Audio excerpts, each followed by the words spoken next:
Success without fulfillment is the ultimate failure. Like, success is getting what you want. Fulfillment is living what you're made for.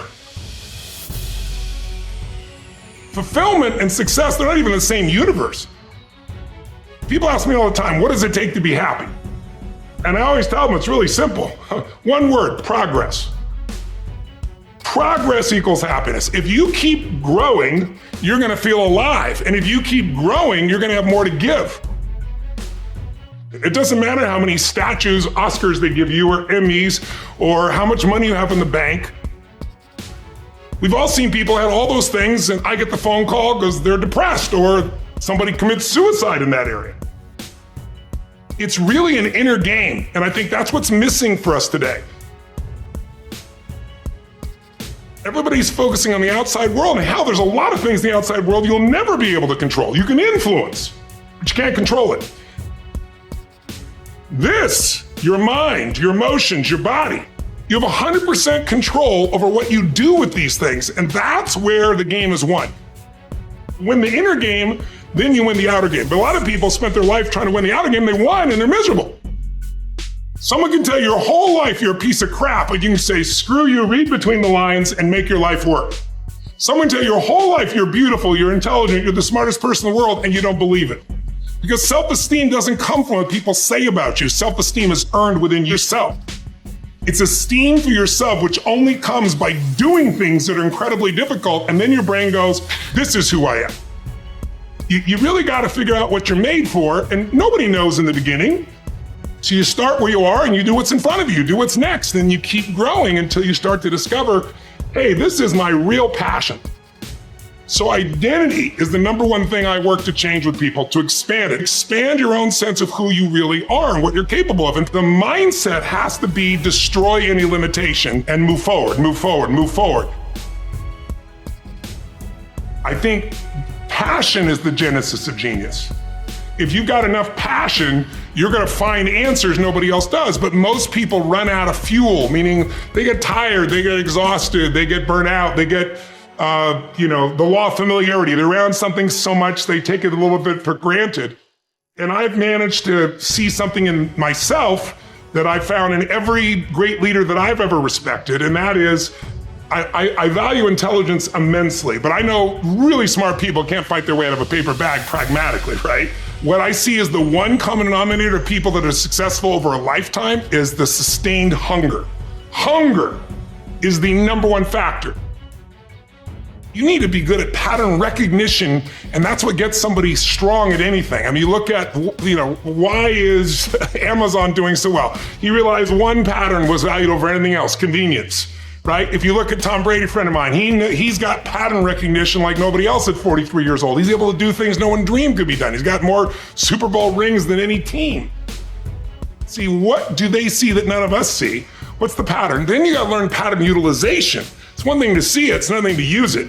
And then if you're good after a while, you get to pattern creation. It's like if you learn to play the piano, most people play other people's music, and then there's a point you've learned so much that you're able to create. Really comes down to anyone can learn anything if it's important enough to you. So it's like my drive is not just for me. That wouldn't be enough because it's easy to meet your own needs. It's not that difficult. But if you can find something that you care about more than yourself, your daughter, your son, your family, your business, your mission, your community, whatever it is, that's really the secret to energy and vitality and strength and really learning. One of the things I want to do with people during this challenge is take things that seem so complex and make them so simple so you do it. Get it really simple, things you can do right now to change your life. You can go to experience it that day, and then you get momentum. Day 1, day 2, day 3, day 4, and all of a sudden now what used to be hard to do is easy to do. And I think for anyone, you gotta understand anyone can learn anything if you can just break it down to its simple core. That's what I try to do most. And I'm just not willing to settle for a life without passion and aliveness. That's just like, there's so much to learn, there's so much to grow, there's so much to give, and I'm wired to grow and give. And I think anybody gets wired to grow and give is gonna have a really fulfilling life. It doesn't matter what you choose to do, you're gonna be alive. A year ago, people thought we were coming out of, we got vaccines now, and we're coming out of COVID, and it's going to be all over now, and people are excited. But now, after going through 2 years of this, there's a lot of people now that no longer have a compelling future. Like, people talking about New Year's resolutions, most people don't even have one. Because it's like, they never followed through anyway, right? But at least they had something to look forward to. They're starting to get into learned helplessness. Learned helplessness is when something is so bad over and over again, you start thinking the problem's permanent. No problem is permanent. Or you start thinking the problem's pervasive because I haven't handled my finances, my whole world's over. Or because my relationship's bad, my whole world's over. Your life is bigger than that. My goal right now is to shake that up for people. People need a new perspective, and you can't do it by just sitting and thinking. You gotta move your body. You gotta change your energy and your focus. But if I get you into a higher state of being, mentally, emotionally, physically, then all of a sudden you start remembering who you are and you start coming up with answers that you never even thought were possible before. The idea of remembering who you are is something incredibly powerful. There was a Batman cartoon where he gets amnesia and he gets put in like a camp, basically, a work camp, and he can't get out. And he feels stuck and weak and, afraid. And then something happens, I don't remember what, triggers his memory. And he remembers that he's Batman.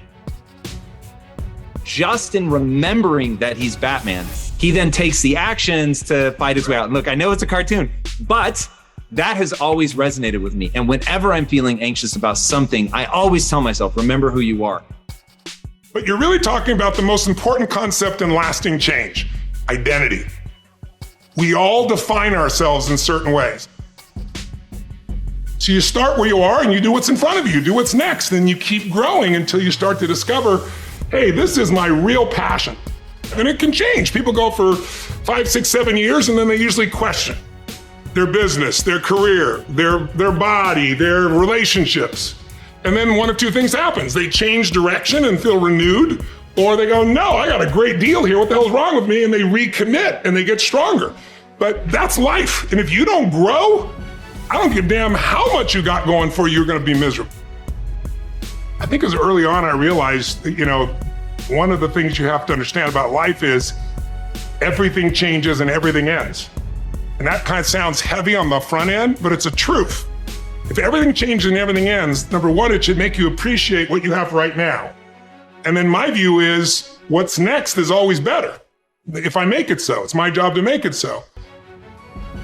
And I think that's how we have to navigate. But most of us have been conditioned not to take a risk. People ask me all the time, what does it take to be happy? And I always tell them it's really simple. One word, progress.